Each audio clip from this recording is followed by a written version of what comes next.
arrumando aqui um pouquinho. Isso. Fala, meus queridos, tudo bem com vocês? Como passar essa semana? Uma semana de decisões, né? Da Copa Libertadores e também da Copa Sul-Americana, jogaços. Não tantos, mas tivemos jogos interessantes que definiram, obviamente, a vida de muitos times. Definiram as semifinais, é verdade, dessas Copas, né? E onde a gente tem uma predominância muito grande de times brasileiros, né?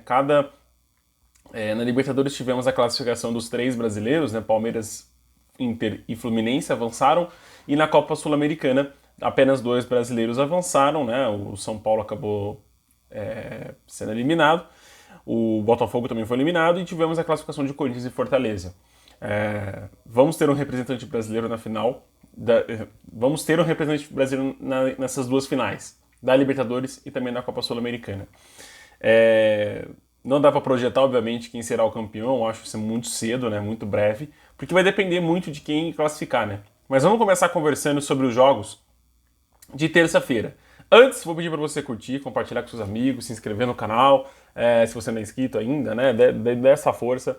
Hoje esse vídeo também vai para uma pessoa, né, que precisa de uma força aí, de um abraço, de um calento, de um fogo, de um calorzinho, que é meu avô está internado, tratando de um coração, mas é uma coisa leve, ele vai tirar de letra, mas eu peço para todo mundo aqui que está assistindo desejar essas forças aí, força para o seu José, que ele vai se recuperar logo e tudo vai dar certo, logo ele tá com a gente aqui de novo, contando as prosas, contando as piadas e a gente se divertindo bastante.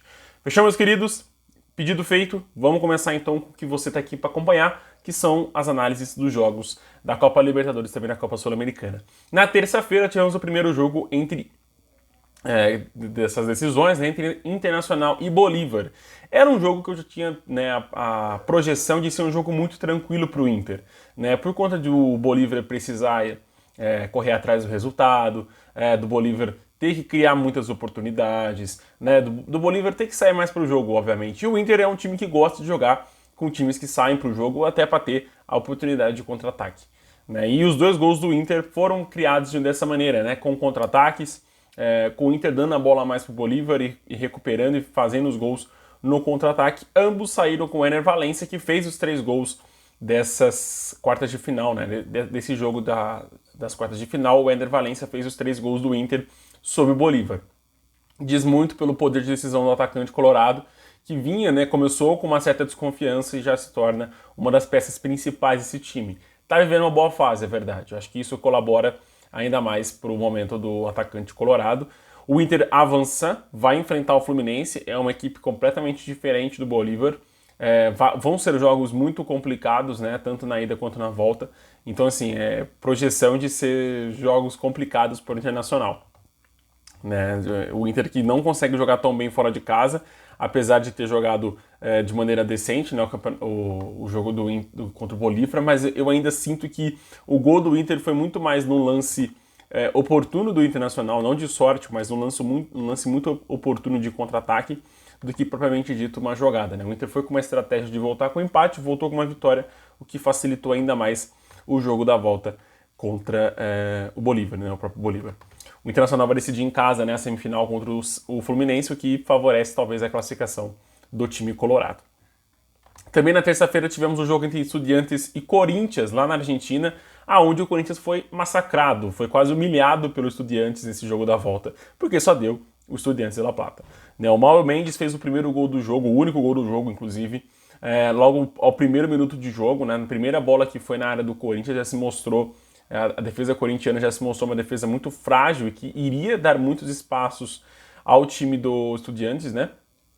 E, cara, eu concordo muito com o que o Bruno Formiga disse sobre esse jogo, que não há estratégia, não dá para você dizer que a estratégia funcionou, sendo que durante o jogo, né, o seu time tomou 3 bolas na trave com o goleiro já caído, né? Se fosse um lance ocasional, né, que o Cássio, deixa eu tirar esse negócio aqui, que o Cássio fez grandes defesas, ou que o Cássio foi um grande nome, eu até entenderia, mas bolas na trave, cara, e da maneira que foi, né, do atacante sozinho na área conseguir finalizar e conseguir levar muito perigo, eu não consigo dizer muito que a estratégia deu certo, né? Eu acho que mais que o Corinthians sobreviveu nesse jogo, classifica, avança para a semifinal, vai enfrentar a equipe do Fortaleza, que eu coloco um certo favoritismo, tá? O Fortaleza, na minha opinião, é um pouco mais favorito para essa decisão do que a equipe corintiana. Pera aí. Vamos pegar a tabela aqui. Na Copa Sul-Americana, só que eu quero decidir o Corinthians City fora de casa, o que também favorece ainda mais o Fortaleza, que é uma equipe que consegue fazer bons jogos tanto fora como dentro de casa, né? Fortaleza venceu bem o América no Independência e depois venceu bem também no América no Castelão. A gente já vai chegar nesses jogos. Na quarta-feira tivemos a eliminação do Botafogo, né? O Botafogo perdeu por 2-1 para a equipe do Defensa e Justiça. O primeiro jogo tinha terminado em 1-1, né? E agora na volta... perdão, o Corinthians classificou nos pênaltis, né? Ficou 4-1, se eu não me engano, por Corinthians. Deixa eu só dar uma confirmada para vocês. Deixa eu ver. 3-2 ficou por Corinthians nesse jogo da volta, né? Então, assim, merecida, né? Talvez, vamos dizer assim, em relação aos pênaltis também, que foram bolas na trave, né? Então não foi merecido, não. O Estudiantes merecia classificar em relação ao Corinthians. Defensa e Justiça 2-1. 2 gols do Nicolas Fernandes acabaram com o projeto do Botafogo de avançar, tentar uma semifinal, ganhar um pouquinho mais de dinheiro, né? E o Bolonha fez o gol contra aí a favor do Fogão. O gol contra, que a bola bateu na trave, bateu nas costas do goleiro e acabou entrando, né? Gol contra, né? Se não fosse pelo goleiro, pelas costas do goleiro, dificilmente a bola entraria. Mas, meus queridos, foi um jogo horrível do Botafogo. O Botafogo tomou pressão do começo ao fim do jogo, não conseguiu dominar, não conseguiu criar oportunidades. Foi um jogo bem fraco do Botafogo, sendo bem sincero. Bem aquém do que ele está jogando no futebol brasileiro, no Campeonato Brasileiro. Apesar de no Campeonato Brasileiro ele também estar apresentando muitos espaços no sistema defensivo, aonde o Lucas Perry acaba tendo maior destaque.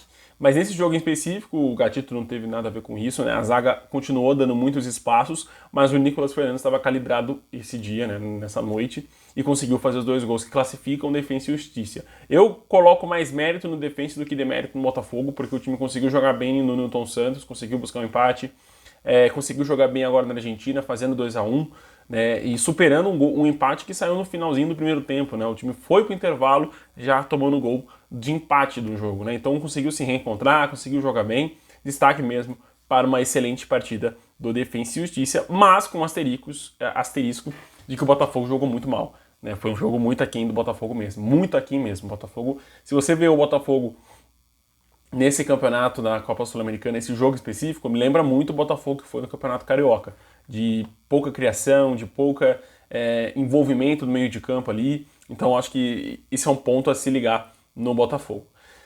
Também na quarta-feira tivemos o 0-0 entre Palmeiras e Deportivo Pereira, né? O jogo de ida ficou 4-0 para o Palmeiras, o que facilitava muito a vida ao Viverde no Allianz Parque.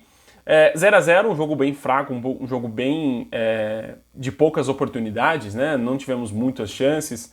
O Palmeiras não dominou tanto quanto eu imaginava, o Deportivo conseguiu criar oportunidades levando perigo e exigindo boas defesas do Everton, que na minha opinião foi o melhor jogador em campo do Palmeiras, que conseguiu ter mais destaque, conseguiu, quando foi exigido, conseguiu ir muito bem. O time não se apresentou muito bem sem o Dudu, tá? É um destaque que eu queria fazer. O sistema de 3 zagueiros, na minha opinião, funcionou muito bem defensivamente, né? Com algumas ressalvas em alguns momentos. Mas ofensivamente o time do Palmeiras foi praticamente nulo. Muitas bolas de esticada, muita tentativa de lançamento para o Rony, para os atacantes da frente ganhar na disputa. Não sei se eu entraria nesse jogo com 3 zagueiros. Eu acho que com o Arthur o jogo seria mais bonito. Mas pelo projeto do Abel, eu acho que com 3 zagueiros o Palmeiras conseguiu desempenhar um bom futebol, fica no 0-0, não se desgasta, consegue, né, economizar energias para o jogo agora de domingo contra o Corinthians, mas o jogo do Palmeiras foi bem fraco mesmo, tá? A questão de criatividade, o Palmeiras deixou a desejar. Na quinta-feira e último dia, né, que a gente vai abordar aqui, o Fortaleza venceu o América por 2-1, gols de Guilherme Marinho, e Breno fez o gol, descontou aí, fez o gol de honra do Coelhão. 5-2 no agregado, eu acho que uma avalanche que fica de diferença, não tem penhasco de diferença que fica entre as duas equipes, mas o América já jogou no Castelão, na minha opinião, já é eliminado por conta do jogo da volta. Era difícil o América conseguir fazer 2 gols e levar a partida para os pênaltis sem tomar nenhum gol. O América tem a pior defesa do Campeonato Brasileiro, né? E enfrentando uma equipe do Campeonato Brasileiro, eu acho que fica mais complicada a situação. O América hoje volta o foco para fugir da zona de rebaixamento, tem time e tem qualidade para isso, mas precisa se reencontrar nessa competição. E o Fortaleza mantém o foco na Copa Sul-Americana, obviamente, vai disputar a semifinal contra o Corinthians, joga o segundo jogo em casa, como eu falei, tem tudo para classificar, na minha opinião, tá? É o favorito desse confronto entre Corinthians e Fortaleza, por conta do futebol que as duas equipes estão apresentando. O Fortaleza joga melhor, o Fortaleza envolve melhor seus adversários, o que isso significa de que o Fortaleza consegue fazer a equipe adversária jogar à sua maneira, né? Às vezes controlando mais a bola, às vezes atacando um pouco mais e dando mais espaço no setor defensivo. Tomara que o Fortaleza não jogue de maneira recuada contra o Corinthians, esperando, né, o Corinthians criar oportunidades, porque eu acho que o Corinthians quer, pelo menos nesse primeiro jogo, na Neoquímica Arena. Apesar de que talvez isso seja uma boa tática, porque o Corinthians não tem esse sistema criativo tão fluido, né? Eu acho que sem Renato Augusto o Corinthians acaba pecando um pouco. Mas enfim, meus queridos, o Fortaleza merece a classificação, vai para a semifinal, é favorito de chegar à final do campeonato da Copa Sul-Americana, o que isso nunca aconteceu na história do clube, né? Foi a primeira vez que o time pisou numa semifinal de um torneio internacional, e está sendo assim desde as oitavas de final, né? Classificou pela primeira vez para as quartas, agora pela primeira vez para a semifinal do campeonato da Copa Sul-Americana. Muito interessante essa história, que linda história o Vojvoda está construindo com o Fortaleza, realmente de brilhar os olhos o que esse técnico argentino está fazendo. Volto a ressaltar, é favorito para chegar à final. A outra semifinal da Copa Sul-Americana ficou com a LDU, né? A outra vaga. A LDU vai enfrentar a Defensa e Justiça e o Corinthians, o Fortaleza. O São Paulo até venceu, né, a LDU, mas no jogo de ida tinha sido 2-1, venceu por 1-0, a partida foi para os pênaltis e o James Rodrigues acabou desperdiçando.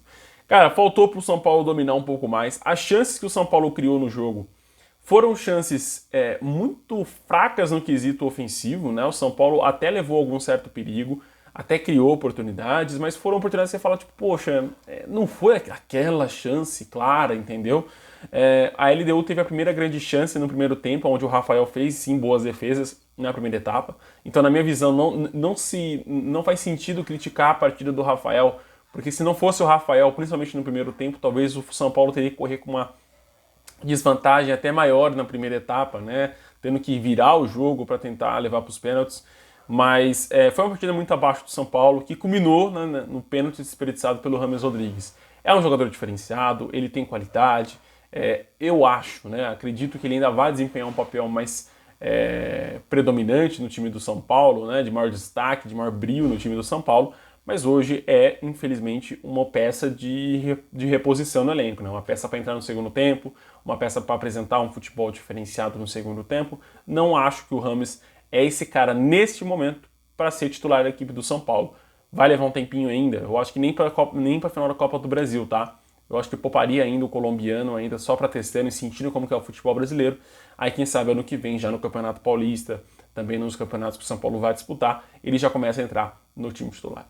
É isso, meus queridos. O São Paulo dá adeus à Copa Sul-Americana de maneira justa, porque o primeiro jogo da LDU, a LDU merecia ter feito mais, não fez por conta do Rafael. Então criticar um goleiro por não ter pego pênaltis, cara, eu acho uma coisa muito banal, muito simples, sabe? Tipo, o goleiro tá ali, obviamente, para defender, mas os pênaltis da LDU foram muito bem cobrados. Foram melhores cobrados do que o do São Paulo, por exemplo, que além do James, Beraldo e o Wellington Rato correram um certo risco, tá? Porque o goleiro acertou o canto e chegou perto.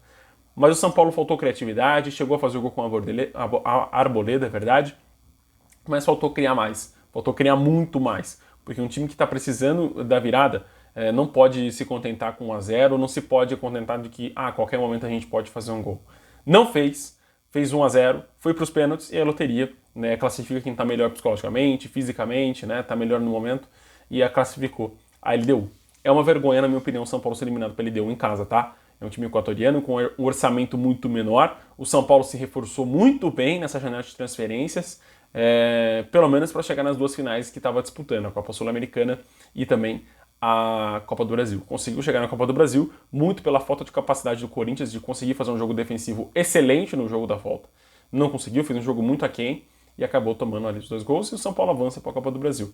Também não avança agora para a Copa Sul-Americana, e vai ver de camarote aí talvez o Corinthians sendo um finalista ou até mesmo conquistando esse título. Vamos ver, cara. Mas é uma vergonha pro São Paulo ser eliminado em casa para a LDU, tá? Ponto, encerrado esse assunto. No Paraguai, o Fluminense venceu por 3-1 a equipe do Olímpia. John Kennedy e Cano 2 vezes fizeram os gols do Flusão. Zabala fez o gol da Olímpia. Do time do Olímpia. Cara, 5-1 no agregado, eu acho que diz muito do que eu vou dizer aqui. O Fluminense era amplo favorito diante do Olímpia. O Olímpia não tem um bom time, é um time extremamente limitado, que conseguiu eliminar o Flamengo. Mas no caso do Flamengo, eu acho que, muito por conta do péssimo trabalho do São Paulo está fazendo, a equipe acabou caindo pro Olímpia, tá? Mas o Olímpia não conseguiu jogar bem, tanto na ida quanto na volta. Nesse jogo contra o Fluminense foi a mesma coisa, não conseguiu jogar bem no Maracanã e também no Defensores del Chaco. Eu acho que o time abdicou em diversos momentos de jogar para ter jogadas mais ríspidas, mais fortes, para tentar entrar no psicológico da equipe do Fluminense. Num típico jogo de um sul-americano lá de 2008, 2007, né, naquela época que a gente via os jogadores tentando peitar os jogadores brasileiros, né, tentando parar na base da falta, da porrada. Não funcionou nesse jogo, né, o Olímpia teve até um jogador expulso, merecidamente expulso, e o Fluminense, cara, fez o jogo dele, né, com 2-0, o Fluminense nem foi tanto assim para o Paraguai para tentar atacar e fazer a vantagem. Eu acho que o Fluminense foi mais, assim como o Palmeiras, com uma boa vantagem, né? Óbvio que o Palmeiras voltou com 4-0 e o Fluminense foi com 2-0. Guardadas as devidas proporções desses dois placares, mas o Fluminense foi com uma boa vantagem, cara. Era apenas dominar o Olímpia, o time conseguiu fazer isso até os 20 minutos.